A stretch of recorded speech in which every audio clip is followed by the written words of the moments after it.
முருகனை கூப்பிட்டு முறையிட்ட பேருக்கு முற்றிய வினை தீருமே.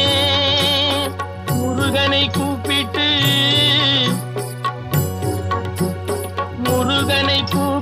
முறையிட்ட பேருக்கு முற்றிய வினை தீருமே.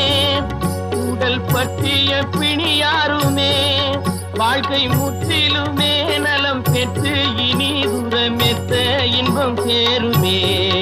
அப்பன் முருகனை கூப்பிட்டு